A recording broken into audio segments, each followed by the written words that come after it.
It's been an extraordinary year with some real tragedies for many families because of this awful COVID pandemic. The highway service has kept all essential works going throughout, keeping the highway network open for all to use. We have even managed to keep moving with major schemes and plans for the future benefit of everyone in Essex.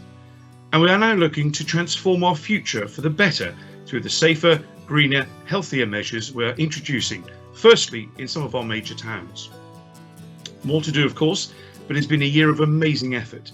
Thanks to all the travelling public and to residents and businesses across the county for helping us keep Essex moving in these absolutely abnormal times. We are looking to make our own working contribution to be greener, as my Deputy Cabinet Member, Councillor Robert Mitchell, explains. Back in January, we trialled 3 innovative bits of kit on our sites. We started with an eco-welfare unit for our hard-working teams to use for their breaks, powered by a combination of hydrogen and solar panels. We've looked at an electric JCB mini digger, which along with hydrogen-powered lighting towers make for much quieter night works, especially welcome in residential areas as they are almost silent and they don't need a traditional thudding generator with diesel on site. Just in November, we trialled a battery-driven van with a petrol range extender generator. No local pollution when driving in town. These are just part of future road maintenance operations at Essex Highways. Back to the recent past, we really have got a lot done this year. The Army and Navy flyover at Chelmsford has finally been removed, with plans for improving the remaining junctions progressing well. Traffic lights were placed in Colchester on Head Street, part of the county-wide programme to upgrade all traffic lights before they wear out. We finished improvements to Sheepcotes roundabout, part of the Chelmsford to Braintree route works and the Colchester to Clacton route at Freighting and Wheelie roundabouts. Long-running improvements to capacity and safety on Harlow's A414 Edinburgh Way were finally completed in October, and Colchester's A133 Ipswich Road, Harwich Road widening was completed, albeit with continuing work to repair the vital Cowdray Avenue Bridge. But we had COVID complications, just like everyone else, as Lesley, my other Deputy Cabinet Member, will now explain. Many of our staff work in offices or work closely together on site, repairing potholes, or travel together in vans, inspecting roads, or fixing street lights, or cleaning drains. When COVID hit the country, all that had to change. However, emergency services and all key workers still need safe roads, so we had to find ways to keep all the work going. Our partners, Ringway Jacobs, made the investments and found the technological solutions to get all office staff working from home, something we would have believed completely impossible before we had to make it happen. Together, we found ways to work in depots, travel and work on sites safely, and yes, sometimes that has made us a little less efficient, but we don't want to apologise for keeping staff and the public safe and our roads open. We had to move fast to adapt our resurfacing programme away from town centre roads, where contact with the public would otherwise have been inevitable, and parked cars from people working from home made life increasingly more difficult. But we've been able to substitute other roads, and those we've missed this year we're going to put onto next year's programme. And despite all this, we've managed to invest extra money. We've employed extra crews in more pothole repairs that have been logged by all our Essex County councillors, and that's in addition to all the normal safety critical repairs that we will be getting on with. The second round of this is now underway, and as are yet more major schemes. It's surprising that all these major improvements can be dated to 2020, the year of COVID and economic trauma. But we finished the reconstruction of the lovely old church farm culvert in Stebbing. Basildon's town centre improvements are making great progress to improve traffic flow and pedestrian access. Colchester High Street pavements were repaired and improved in a jointly funded project with the Borough Council. Ongar High Street improvements and Markstay Station bridge safety barriers were completed. Cleaner air in Basildon around the A127 has seen a new 50 mph limit, with further improvements now being proposed. But there have been many more innovations in our service. It's vital that we keep innovating. Money is tight, quite rightly, expectations keep rising, and the pressures on safety and environmental issues keep growing.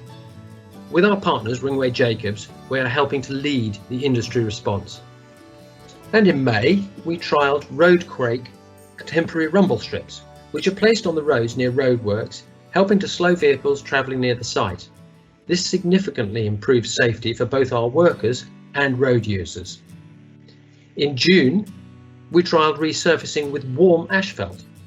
This is about 50 degrees cooler than the conventional hot material, saving energy and cutting pollution.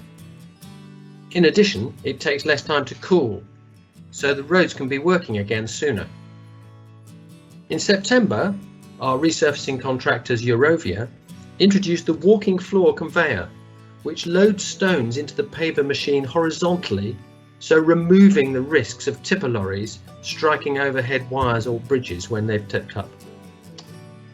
Looking forward, as we always have to, we're developing a road monitoring process called Roads AI with Vaisala. This replaces our expensive laser and wheel processes, using cameras and clever software to analyse the state of each road to see when it needs resurfacing. It promises to make our management of the life of each road much more efficient. Speaking of efficiency, our county and country will continue to depend on efficient, reliable, safe journey times on our roads for people and goods. Work on the new Junction 7A on the M11 at Harlow started in July, and it will relieve congestion in this key area, including enabling new residential and business development around the coming Harlow and Gilston Garden Town. The new Chelmsford North East bypass will be built in 2022, and the new Bewley station is planned to come along in 2023. We have worked with Highways England to secure plans for a new, wider section of the A12 from Chelmsford to Marks Tey. The preferred route is now established. Similarly, we are working with local businesses, residents, MPs and Highways England to get a final government commitment to funding the dualling of the A120 from the A12 to Braintree. We expect a decision next year. Lesley has more news about successful initiatives this year. Climate change and all our futures are uppermost in our minds and our actions. An important joint council's trial has proved successful so far in reducing verge cutting in areas of Braintree district to once a year only. Together with our partner councils in Essex, we want to expand that to help us to save the wildflowers, the insects and the animals that depend on those uncut verges. Repairs are underway to several cycleways in Harlow, with some logged by county councillors from Harlow, and then there's an extra £200,000 investment to come. We're going to have more cycling everywhere because that's vital if we're to truly make our towns and our county safer, greener and healthier for everyone. Cycling and walking is integral to the proposed new Colchester Future Transport Strategy. Please do have your say on our public consultation, which is happening now. The safer element of all our vision of the future is very close to my heart as I lead the Safer Essex Roads Partnership. That includes the police, the fire, the ambulance, the air ambulance and all the other organisations, including all the councils that look after safety on our roads. We are all now committed to reducing the number of people killed or injured on our roads every year and getting that figure down to zero by 2040. And this is called Vision Zero, and I'm hoping that every single road user in Essex will help us to bring that about. This really matters and we can make people's lives better. In the same spirit, I was delighted that we were able to get the signs painted outside Colchester Hospital on the road to say thank you NHS for all the work they've done to save lives from COVID. And wasn't the Remembrance Day poppy on the road outside the town hall lovely? We are pleased that that made people very happy, and we will look to be doing that again in future and maybe more of the same. The theme safer, greener, healthier is now our guiding principle at Essex Highways. The need to reverse global warming, our need to stay fit and healthy and to be safe on the road while being able to get about efficiently has prompted a complete rethink of our priorities. We introduced emergency measures for social distancing to encourage cycling in the first wave of the COVID pandemic. But we believe that a focus on more sustainable transport has to go a lot further if we are to avoid disasters of congestion, pollution and ill health in the future. That's why I'm inspired by examples from cities in Holland and Germany, where determined political leadership has transformed the life of their residents and visitors. And that's why the next stage of safer, greener, healthier measures, including trials for new e-scooters and more safe space for cycling and walking, is already underway. Please get involved via your local councillors.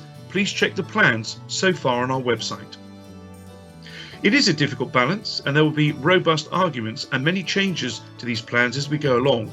But together we must ensure there are better, cheaper and more reliable sustainable alternative transport offers to protect us and our planet. Thank you to all our staff who, like many of us, have had to learn to work from home or work safely out on the road network with repairs and construction. But above all, thanks to all of our residents and businesses who have been patient, followed the rules and got involved in building that better future with us. Thanks to you, we can all look forward to a safer, greener and above all healthier 2021.